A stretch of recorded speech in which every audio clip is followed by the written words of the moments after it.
everybody. Welcome to Tea Time. We are the nomadic golfing podcast here in Mississauga. We're in another location in front of the clubhouse here next to the putting green, and just enjoying the weather and happy to be here again to bring you another episode of Tea Time. Yep. I've got my co-host Adrienne Yes. here, and just the two of us today. So we're gonna, spend a little bit of time digging into some short game stuff. And I think we haven't done one just the two of us in quite a while. In a while, so I'm yeah. excited to kind of just... Probably since the winter.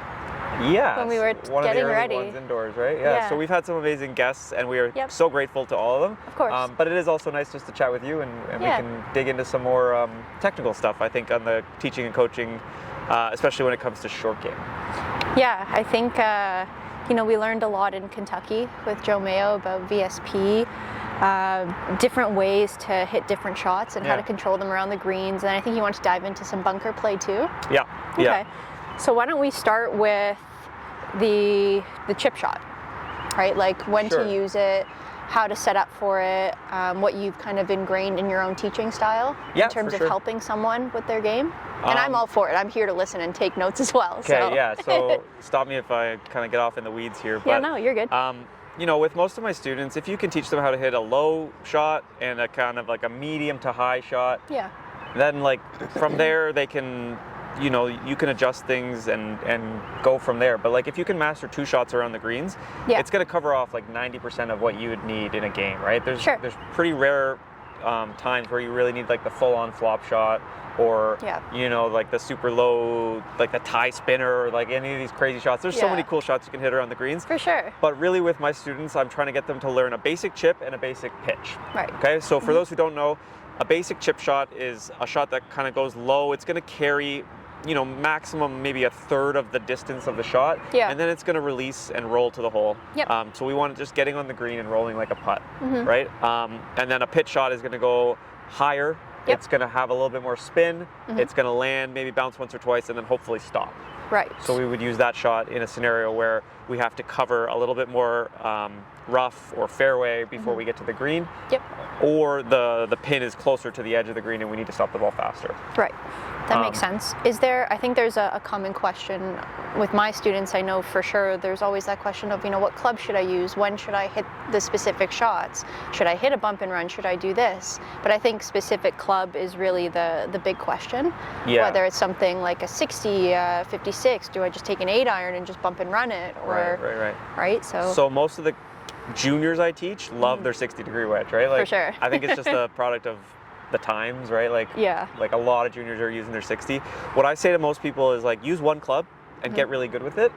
You can hit a chip and a pitch with the same club. Usually I would recommend a 56 because that's a very versatile, a sand wedge, 54 to 58, somewhere in that region. Right. And you can play a low chip, you can play a medium pitch with that club, and just you'll know how it comes off. And then when you master those two, then again you can get more complicated and add in a new club, play a low like chip or a high pitch with a different club. Now all of a sudden you have 4 different trajectories that are you can at your play command, around with. right? But learn 2 first with one club, and then you can add in a new club to create the 4 shots, right? Right. But that's really like at mastery level. So if we're just talking at beginner level, one club, grab your sand wedge, try that one out first. And do you want me to talk through like how to hit those different shots? Okay. Absolutely. So basic chip shot. There's a couple things you got to get right. I like a really narrow stance because that's going to prevent you from laterally shifting left and right. The ball position is going to be back in your stance. So for a right-handed golfer, like right across from your right big toe is perfect. And our weight is going to be leaning onto our lead foot, so our left foot as a right-handed golfer. Right. Quite significantly, because if we don't lean, we don't get that angle of attack downward. Right. And if we don't get the angle of attack downward, you're either going to hit the ground behind the ball, or you're going to hit up on the ball and kind of top it or scull it across the green. Right. So it's that setup, and then from there, you're really just making like a long putting stroke, not a lot of wrists, right? When we're just going back and through as if we're hitting like a 60 or 70 foot putt, and the ball's just going to pop up, land, and then release.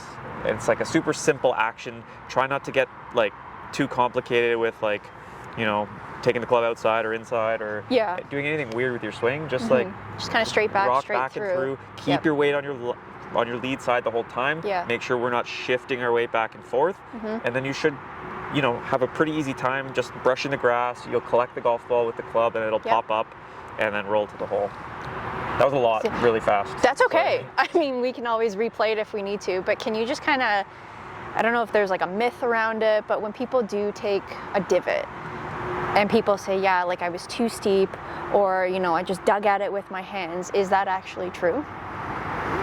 Yeah, to an extent? I mean, it could be. I think people are scared of divots because they've been told not to take a divot around the greens, when they're chipping. Yeah, it's an inherently bad thing. That's what we've been told.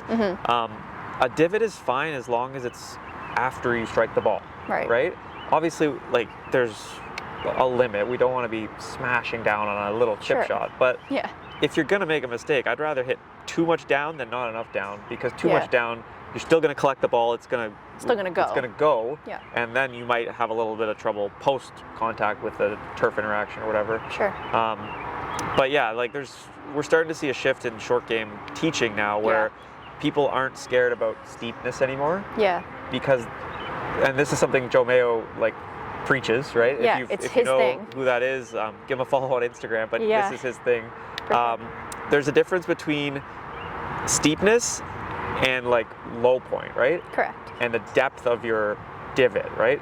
So we can be really steep, but then the club stops going downward and then starts going upward, right? And it's that point where it reaches the lowest point in the swing arc and then it starts upward.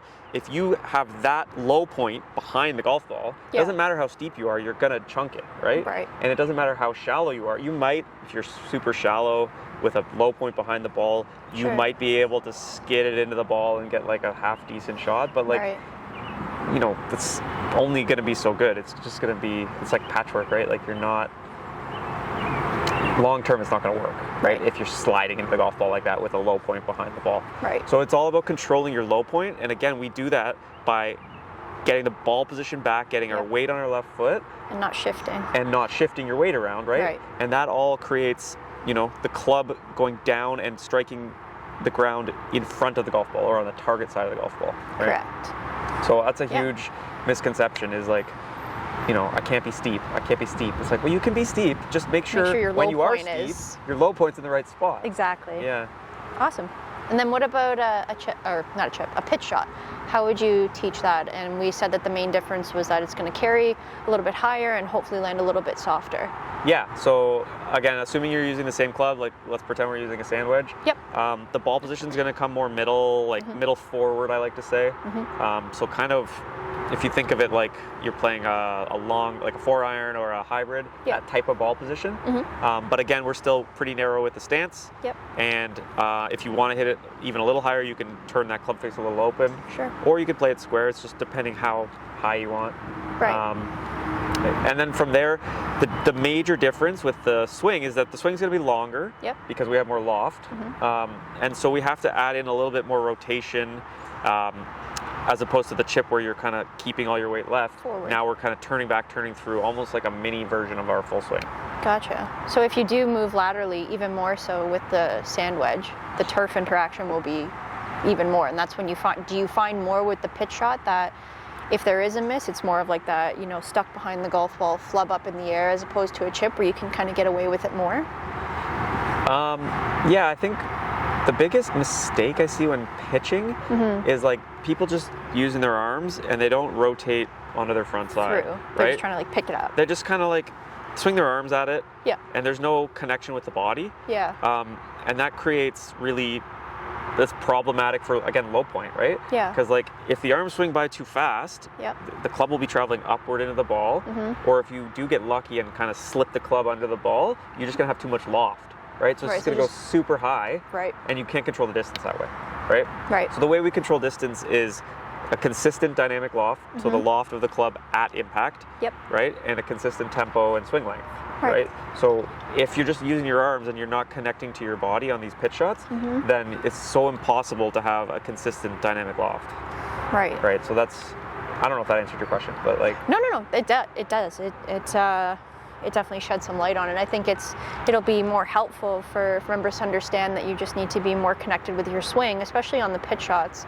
I think the common miss is, okay, I need to just like get it up there, right? And there's already 56 degrees of loft. It's not like you need to do that much extra work to get the ball going up in the air. If you are super connected and swing your swing, it should, in theory, just go up on its own. Yeah. And the 56 degrees aloft, the club will do the work for you. And I mean, I agree. And even on chip shots, I see that so much where it's like a chip is inherently a low shot, but people I still see like leaning back and trying to lift it in the air. Right. It's like, well, you're trying to hit it low. Why would we do that? Why would we want extra height? Let's keep our weight left. Let's hit down on it. It'll go low, but it'll still pop up, right? Yeah. Because there's still 60 degrees of loft. It's not like you're just turning that 60 into like a 0 or like a 10-degree loft club, right? Like you're still going to get that loft. There's no real reason to try and like just flip it onto the green. Trust your swing and trust the technology of the club and your equipment, right? Yeah. Even if you had 20 degrees of shaft lean, let's say, you still have 36 degrees of loft. So you're going to launch it around 30, right? Because there's some friction on the face, you're hitting down on it, right? But 30 degrees is like still fairly high if you're talking about a chip. Right? Like that's kind of where we want to be pitching at, 35, 33 degrees, right? Right. So yeah, like there's just this, I think it's just like a human instinct to make the ball go up by leaning back, right? And it's so counterintuitive in golf. You have to lean left, hit down to make the ball go up. Right. That's awesome. So just kind of going off of that, when would you recommend hitting those chips and when would you recommend hitting those pitches, or trying to master those four, and when to know when to hit those shots? So the first thing is whatever you're confident in, you should play as much as possible. Of course. Like if you can't hit a pitch shot, then play a chip shot, even if it's not the right scenario. Even if it's far away. Even if you have to land it short of the green, your chances of success are better in a shot that you can play. Right. Okay? Assuming you can play both, then it's like we want to play whatever shot. We need to be able to land the ball on the green and have it stop by the hole. Right. Okay, so if there's tons of green to play with, say you're like close to the edge of the green and there's a bunch of green and then the flag is in the distance, then you can play a low shot. You can land it kind of a third of the way and roll it. Right. But if the pin is really close or you're further from the edge of the green, or some combination of that, then you need to hit it higher so that it can land on the green and stop softly. in time. Right? Yep. Yeah, because if you have to land the ball short, either in the fairway or in the rough, like that's impossible to judge how it's going to release. Yeah. Right? So you ever land one in the fairway and it's like it takes that first hop and it like skids and goes fast. Yeah. And then you'll get another one and it'll be the same shot, you think, and it'll like just die into the fairway grass, right? Yeah. It's like it's so hard to control. So we're always trying to pick a shot that we can land on the green. You know, there's scenarios where you might have to land it short, like even a high shot wouldn't stop in time. Yeah. But for the most part, like, you know, you can land most of your short game shots on the green if you have a low and a high to choose from, right? Right. And what about if there's a false front? What would you recommend? Don't land it on the false front. That's fair. No, I mean, like, it sounds stupid, but no. if you're gonna run it up a false front, make sure the ball's landing at the bottom of the hill and rolling Let it roll up. Yeah. Otherwise, take it high all the way up to the top of the false front. Right. Right? Because if you land into the hill, again, it's too hard to predict how it's going to release. Right. It could work out where it bounces forward onto the green, or it just hits the false front and then you're stuck there. Yeah, so like on 18 here, if the pin's in the front and you're pitching from short of the green, you got to decide, do I want to, like, you know, if you're going to land it short of the false front, you probably want to play like a bump and run 8-iron, land it like really at the bottom of the hill and roll it up. Or you make the decision to play a pitch shot, land it at the top of the hill. Hopefully it kind of checks reasonably fast. And you go from there. Would you ever Texas wedge from that far away? I get asked this a lot. I guess. I don't practice it, like, personally, no. Of course. But, like, I wouldn't say no to a student who practices it and is good at it, right?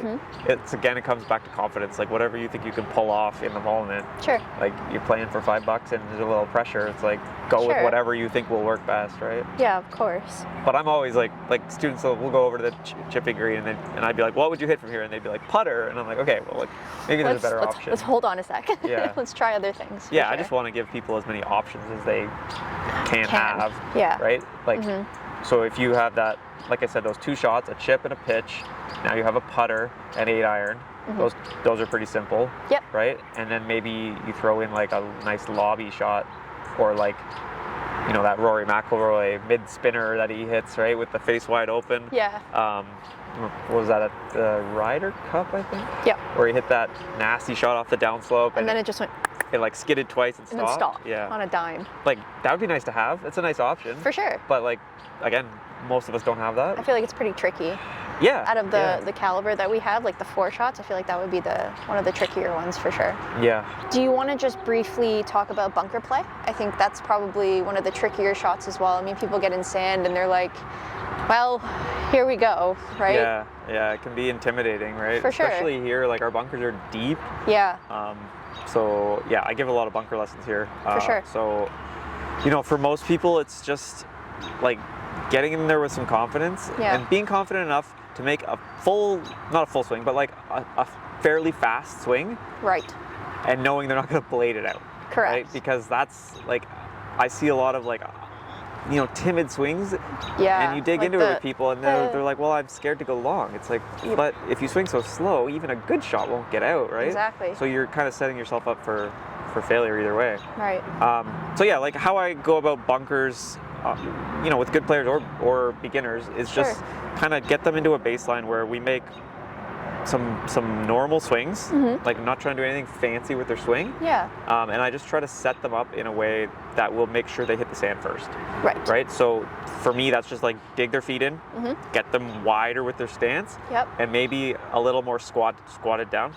Sure. So that lowers them.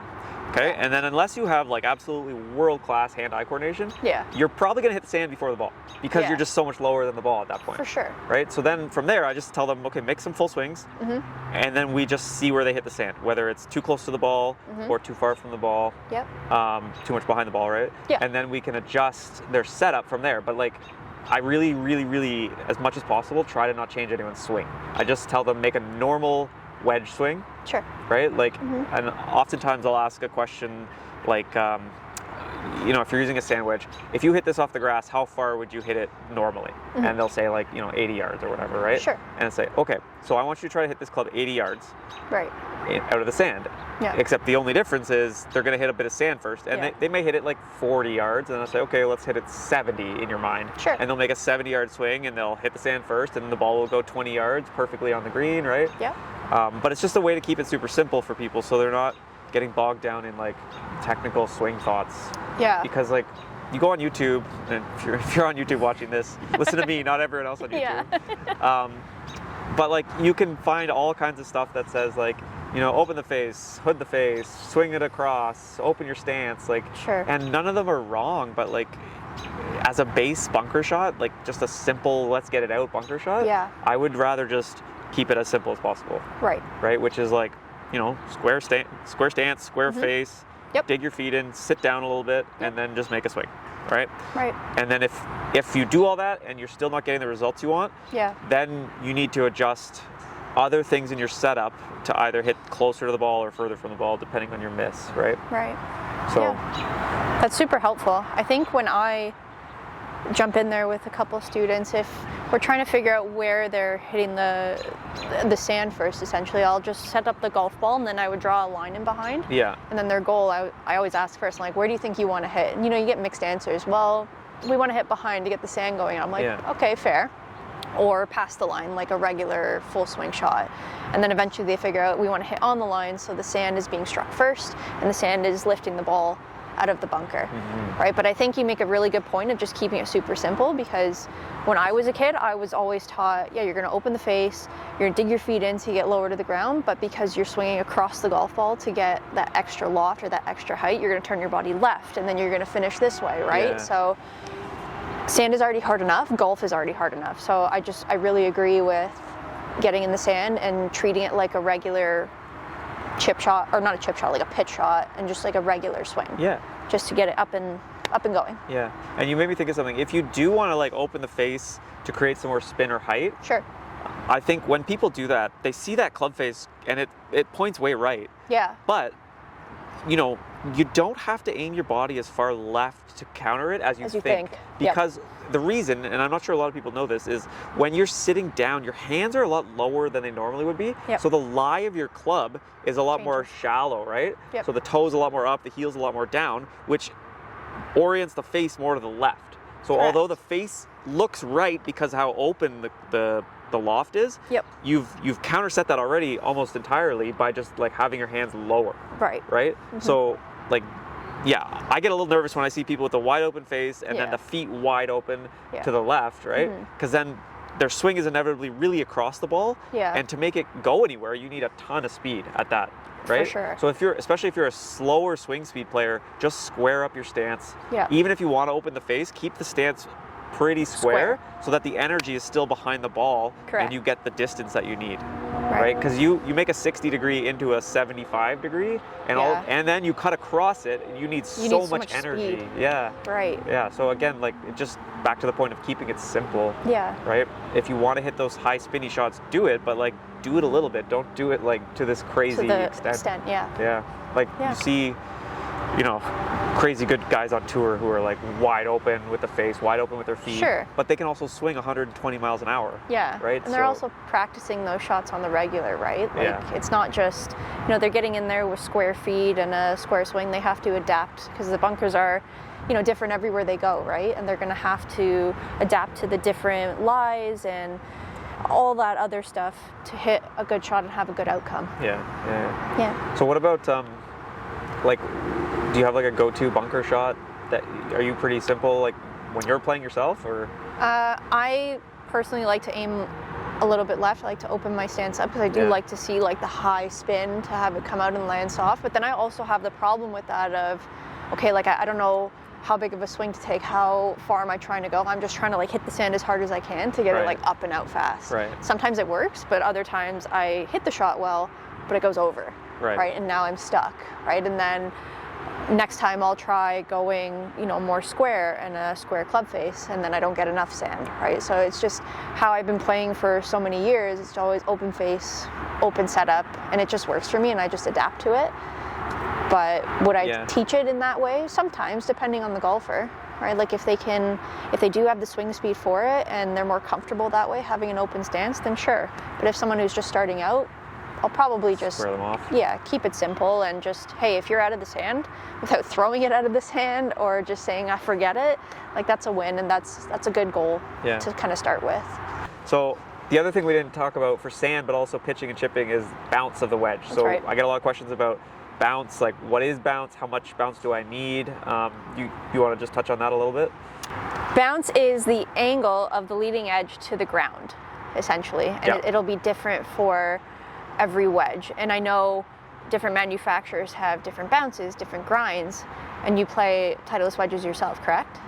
Yes. Do you have specific wedges in your bag and specific bounces? Like, do you prefer certain grinds and bounces for your game, or do you just say, hey, I like this, and I'm going to hit it?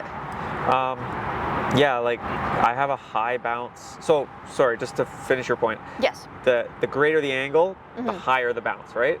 And the higher the bounce, the more likely the club is to bounce out of the turf or sand as opposed to dig into the turf or sand. Okay, so the lower the number, the lower the bounce.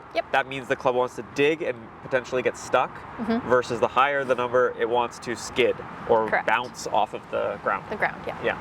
So for me, I play, what do I have right now? I have a 8 degree in my 60 and a 12 degree bounce in my 55.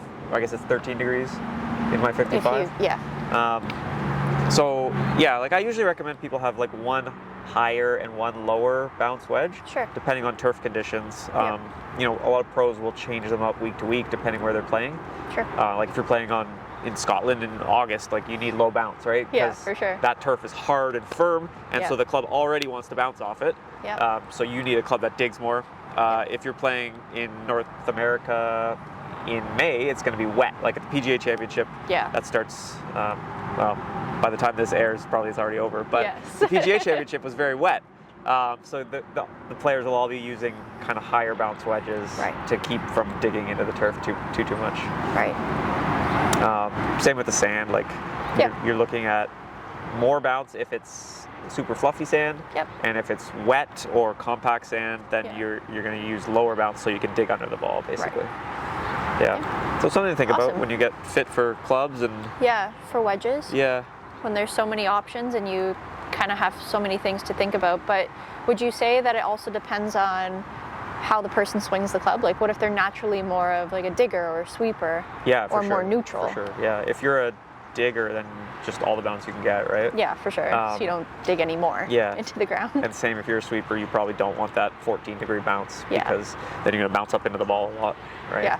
Lots of thin shots. Yeah. Across the green. Yeah, if you ever hear that term bouncing into the ball, all it means is you hit the ground before the ball, and then instead of the club digging into the ground and like collecting the ball, it bounces off the turf and you kind of hit it in the forehead and skull it, right? Right.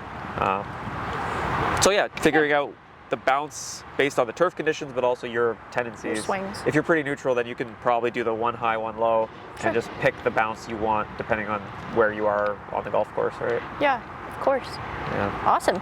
That was cool. Super knowledgeable, super helpful for me. Not only for our members, but it's good just to chat with you and to get some insight on your teaching styles and everything. Like, the more that we know together, I think, the better it'll be for our students. Yeah, for sure. I think. And our athletes. I think I probably talked really fast. I've had some coffee, so. It's okay. We just got the information out. Maybe we can slow this quickly down. to our viewers. Yeah. So if you followed us this far, thanks for watching. Yes.